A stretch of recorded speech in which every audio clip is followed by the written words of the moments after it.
Assalamualaikum warahmatullahi wabarakatuh. Kami dari kelompok 5 akan mempresentasikan hasil diskusi kami yang berjudul Analisis bahasa pelaku ujaran kebencian berpotensi hukum terhadap Lesti Kejora pada laman Instagram Lambe Tura, kajian linguistik forensik.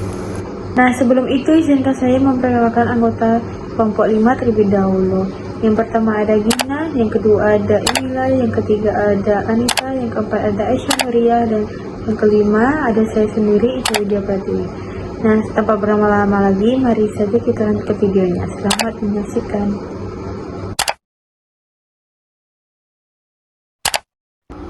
Baik, yang pertama itu ada abstrak.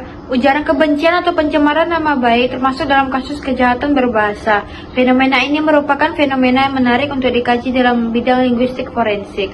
Peranan linguistik forensik dalam menganalisis bahasa dan tuturan sangat penting dalam bidang penyidikan, pidana, dan peradilan. Melibatkan penggunaan prinsip linguistik untuk menganalisis teks tertulis atau lisan, termasuk pesan teks, percakapan telepon, email, atau video, untuk menafsirkan makna komunikasi. Seorang netizen yang berinisial M melontarkan ujian kebencian yang mengklaim keluarga Lesti Kejora adalah keluarga yang banyak tragedi dalam hidupnya. Penelitian yang dilakukan adalah jenis deskriptif kualitatif. Sumber data yang digunakan dalam penelitian ini adalah komentar netizen pada halaman komentar akun Instagram Lambe Tura terkait kabar kelahiran putra pertama penyanyi dangdut Lesti Kejora. Baik, saya akan melanjutkan materi selanjutnya yang ini mengenai pendahuluan di dalam artikel Rizwamda Himawan Zamzani.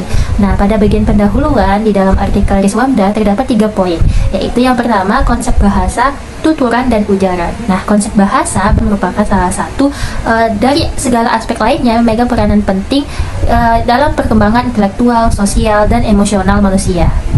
Selanjutnya, penulis menjelaskan makna dari tuturan, yaitu merupakan salah satu dari hasil pengucapan bahasa yang diinterpretasikan dengan tulisan maupun lisan, yang berkaitan erat dengan pola pikir manusia.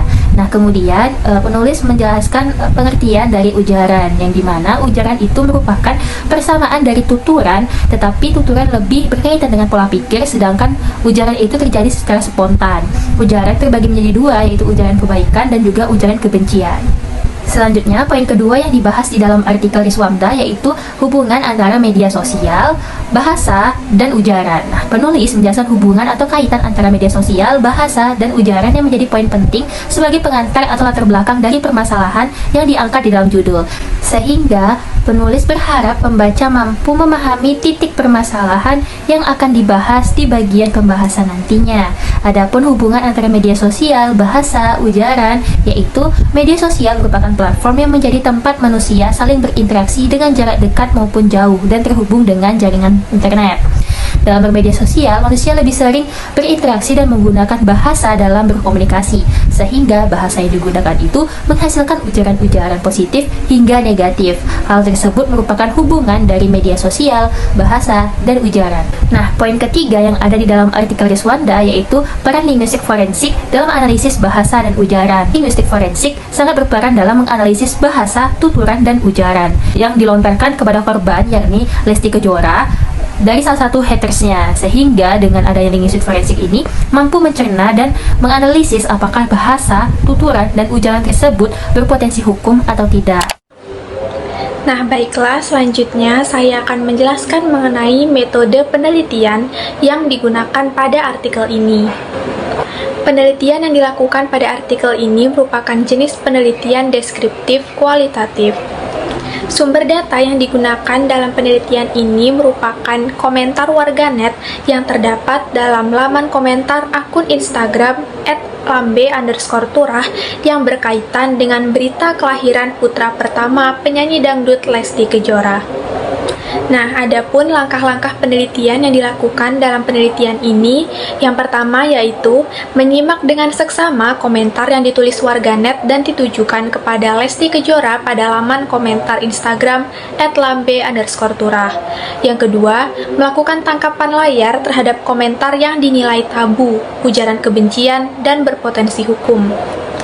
Yang ketiga, menganalisis data yang diperoleh dan mencermati kembali berdasarkan pendapat ahli. Dan yang terakhir, melakukan analisis data dan menyajikannya menjadi data penelitian. Secara keseluruhan, penelitian ini akan mendeskripsikan tuturan ujaran kebencian yang dilakukan warganet kepada Lesti Kejora pada laman komentar Instagram @lambe_turah. Fenomena ujaran kebencian dan pencemaran nama baik semakin marak terjadi. Fenomena ini menarik untuk dikaji menggunakan disiplin ilmu linguistik forensik. Penelitian mengenai analisis bahasa pelaku ujaran kebencian, perspektif linguistik forensik sangat erat kaitannya dengan tindak tutor. Pada tanggal 9 Januari tahun 2022, laman akun Instagram lambe_turah mempublikasi launching putra pertama Lesti Kejora dan Rizky Bilar. Terdapat 15.628 komentar yang ditulis oleh warganet, yang sebagian mengarah pada komentar yang tabu dan termasuk ke dalam pencemaran nama baik dan ujaran kebencian. Yang pertama adalah tuturan ekspresif. Dibuktikan pada komentar yang berbunyi, "Susah nyebut Leslar, kenapa ndak Lesti Bilar?" Berdasarkan komentar tersebut, sudah jelas bahwa warganet berinisial M mengekspresikan ujaran kebencian kepada Lesti Kejora yang memberi nama anak pertamanya dengan nama Muhammad Leslar Al-Fatih Bilar. Warganet tersebut mengungkapkan kebenciannya karena nama yang diberikan Lesti Kejora kepada anak pertamanya itu susah diucapkan dan dinilai memiliki nama yang sangat panjang. Kata lesbi dalam kalimat tersebut yang merupakan kata tabu dengan kategori penghinaan, kata lesbian dimaknai sebagai tuturan ekspresif kebencian atau hate. Yang kedua adalah tuturan asertif yang dibuktikan dengan komentar yang berbunyi, "Anak di luar nikah muka polos kelakuan lonte." Kalimat yang disampaikan oleh akun berinisial B tersebut sudah jelas merupakan kalimat yang menunjukkan ujaran kebencian kepada Lesti Kejora. Warganet tersebut melakukan ujaran kebencian dengan menggunakan kalimat yang menyatakan bahwa anak tersebut adalah anak di luar nikah. Dan kata lonte dalam kalimat tersebut mengandung unsur pencemaran nama baik dan juga ujaran kebencian kategori penghinaan yang ditandai dengan menyerang kehormatan seseorang, menuduhkan sesuatu hal yang memalukan dengan maksud yang diketahui oleh umum. Suryani et al. Tahun 2021 menyatakan bahwa pencemaran nama baik dalam delik hukum Undang-Undang ITE pasal 27 ayat 3 merupakan suatu perbuatan yang menyerang nama baik atau kehormatan seseorang dan sangat merugikan seseorang. Pencemaran nama baik dapat berupa konten dan konteks tuturan atau tulisan yang ditujukan kepada suatu pihak yang merupakan perbuatan menyerang nama baik yang dipahami korban karena merekalah yang merasakan dihina, terhina, dan terlecehkan. Nah, yang selanjutnya yaitu tuturan direktif. Tuturan direktif dapat didefinisikan bentuk tuturan yang dimaksudkan penuturannya untuk memengaruhi mitra tutur agar melakukan tindakan sesuai apa yang dituturkan. Contoh tuturan direktif adalah memesan, memerintah, memohon, menasehati, dan merekomendasi. Berdasarkan data di atas, dapat kita ketahui bahwa tuturan tersebut merupakan tuturan yang bersifat memesan. Pesan tersebut disampaikan oleh warganet berinisial N kepada warganet yang lain. Warganet berinisial N tersebut melakukan ujaran kebencian kepada Lesti Kejora, menjerumus pada perilaku hamil di luar nikah, banyak drama, dan banyak skenario yang dimainkan. Sehingga warga berinisial N tersebut memberikan pesan jika besok ada artis yang hamil duluan, seperti inilah dramanya. Yang selanjutnya yaitu tuturan deklaratif. Tuturan tersebut termasuk ke dalam tuturan deklaratif memberi nama. Tuturan yang disampaikan tersebut seolah memberikan ujaran kebencian kepada Lesti Kejora dengan ujaran Andika yang berarti anak di luar nikah. Tuturan deklaratif yang ini bentuk tuturan yang mengaitkan dan menghubungkan isi tuturan dengan kenyataan yang dihadapi.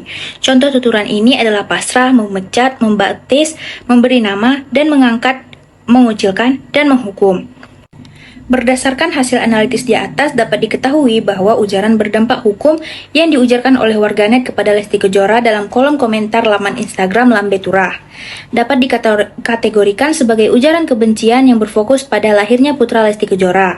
Dari data yang ditemukan dapat diketahui bahwa ujaran yang disampaikan oleh warganet didominasi oleh tuturan ekspresif yang mengekspresikan ungkapan mereka atas lahirnya putri pertama Lesti Kejora.